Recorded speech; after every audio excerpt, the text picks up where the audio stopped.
Hi guys, I've got a Subaru Impreza with me for the next couple of days. It's the Classic Edition or the Mark 1, however you'd like to call it. It's the UK edition, so it's a 220 brake horsepower 2-litre turbo. That's about as much as I know about them. Do love them, absolutely lovely cars. Haven't really worked on one before. I might have painted one or two when I was a painter many years ago, but I certainly haven't done a detail on one yet.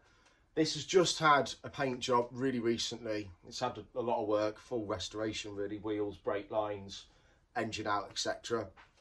So there's a lot of sinkage, unfortunately, on all of the clear coat from the roof all the way down to the sills. It's just been rust a little bit, I think, at the final phase of the paint job. So there's quite a lot of sinkage, probably between high build and then laying the base coat down. I'm not entirely sure, but there is sort of like maps and patches of sort of orange peel, which I'm going to go and show you in a minute. There's a run that I've got to get out. There's still dust and contaminants in the sill on the scoop. So I think I'm going to probably have to flat the whole vehicle. I've made a start here on this door. I've been blocking some areas with 2000 wet and dry, and then I've been using 3000 on a DA just to break down the 2000 wet and dry a little bit before I start machine polishing it up. I suspect I'll use a rotary to get this flattening marks up. Once it's all corrected and refined, it's then having a 5-year ceramic coat by Ultimax, their signature quartz, which is the Graphene pure silica coating. It's the best one that they offer, which I feel like this vehicle deserves it. Probably put it on the face of the wheels as well. So as normal, I'm going to grab the camera now. I'm going to show you around the defects and then probably put a little bit of video together as I'm going through the vehicle over the next 48 hours. Cheers for now. Right, so here she is. You see the finish on the bonnet. It's quite flat, and unfortunately that is just lots of sinkage. Possibly a really fast hardener that can create that lack of gloss. Here's the intake that hasn't been polished at all. So you can see these nibs that I'm going to be blocking out with 2000 on a block. Really important to be using a block on that. And then a lot of the sinkage. This back door is probably the worst. I was going to see if I can pick it up for you. So you can see how you've got quite a clear picture, although there was a lot of 3000 nibbing marks in there. As you come here, you should be able to see as it picks up the orange peel.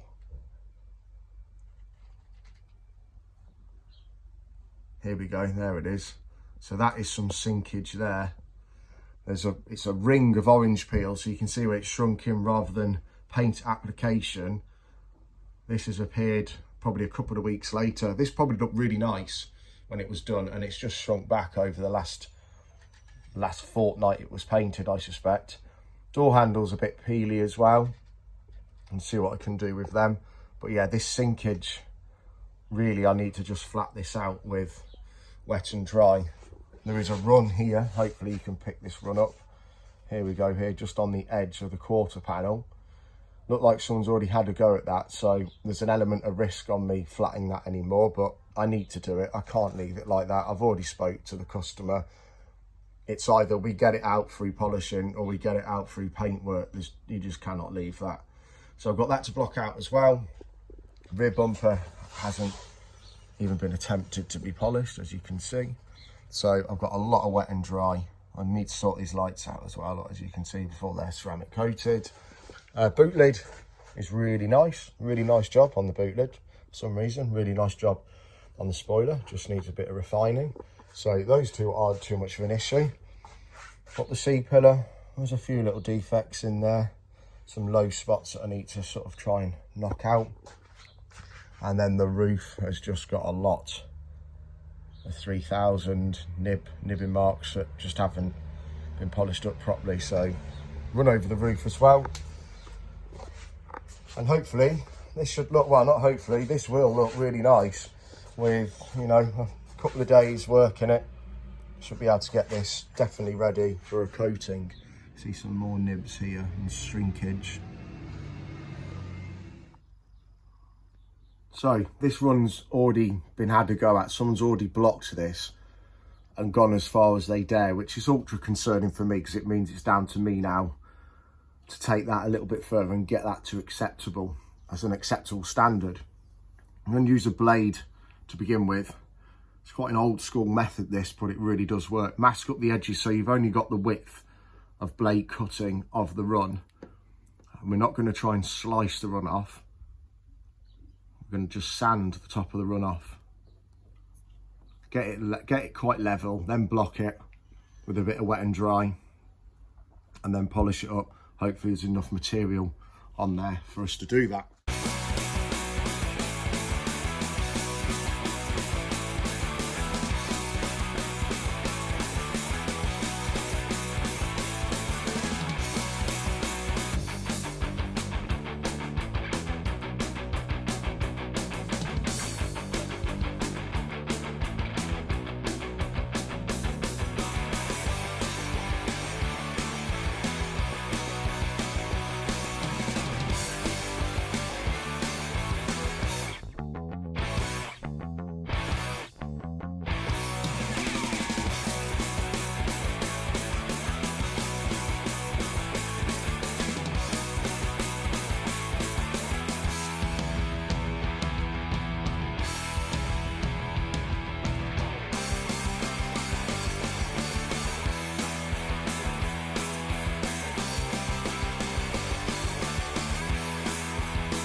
Right, so that's both sides blocked down now.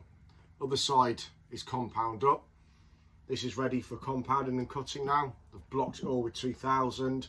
I've actually got a 3000 it before start compounding. That's just going to speed up the polishing process a bit. Loads of low spots in this that I've managed to get out.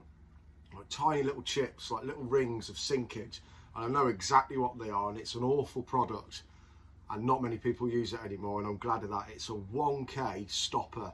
So it's like a little single pack filler that you put in for pinholes. It's absolute nightmare because it looks nice and then it shrinks back. The clear coat shrinks into it. If you're going to do pinholes and spot pinholes after primer, you've got to use a 2K product so it doesn't shrink like what's happened on this. Fortunately, there's enough product on here that I've been able to block a lot of it out. It has all been flat and polished once already, so I have had to be careful. But it seems like there's plenty left to play with. The run's come out on the petrol flat, around the petrol flat, which I'm really pleased about. I didn't think couldn't guarantee I was gonna get that out. Someone had already had a go at it. Never know how much has been taken off. So that was a nice tick in the box, getting that done. So once I've got the sides polished, the roof's done. The boot lid looks pretty good actually. Nothing like the sides. I don't think there's been any filler work or any heavy sanding in the boot lid, and that's why there isn't any sinkage in it. The roof was full of sinkage, loads of pigtails as well. Roof's looking good, so that's going to leave me the bumpers and the bonnet. The bumpers just haven't even been polished at all. You just run your hand over them and they're just rough. You almost cut your hands on them. They're that sharp with raised bits of contaminants that have landed in the wet clear coat. So to be honest though, it's probably better starting from that point than if someone had half polished it. So I can treat the bumpers like they've just been painted, and unfortunately they've got a lot of contaminants in them. So I'll probably do the bumpers last. I've flatted and polished the sill covers as well, mirror backs to do, and then I can start thinking about refining and putting a nice coat of ceramic coat on it. So this car's going to look good and be protected for many years to come.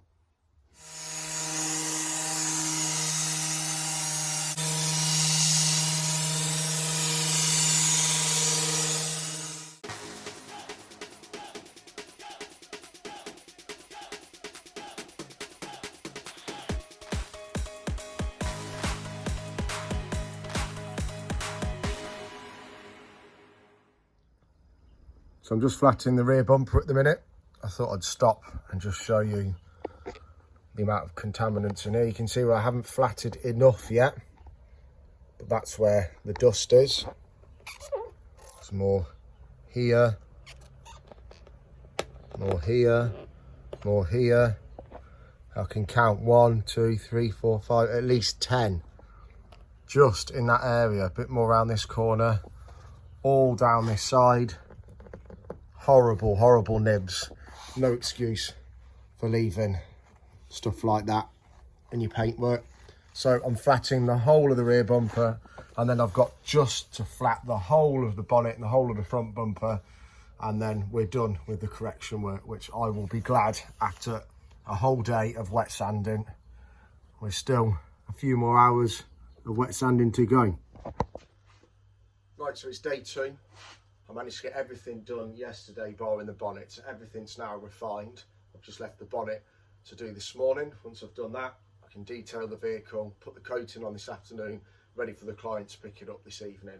I was hoping I wasn't going to have to flap the bonnet, but unfortunately I am.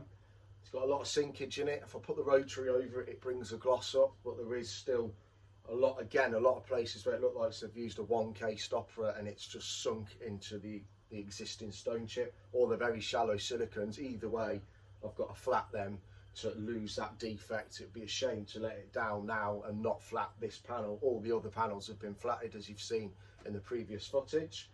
The intake is really orange peely, totally different finish on that to the bonnet. This was clearly painted out, which is a good thing. I've already knocked that back with 2000, I've knocked that back with 3000, and then I can polish that up. The rest of the bonnet I'm going to try some 3000, then a rotary. Hopefully that's enough. If not, I'll have to go to 2000, so I'm going to do a couple of test pieces. I've already done some nibs on it.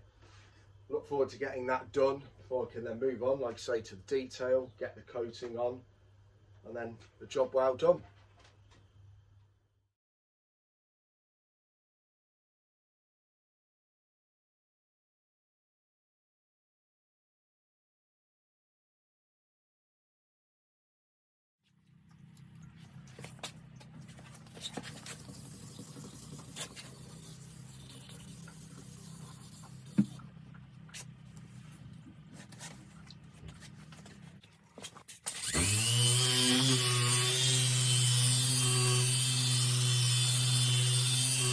Mm-hmm.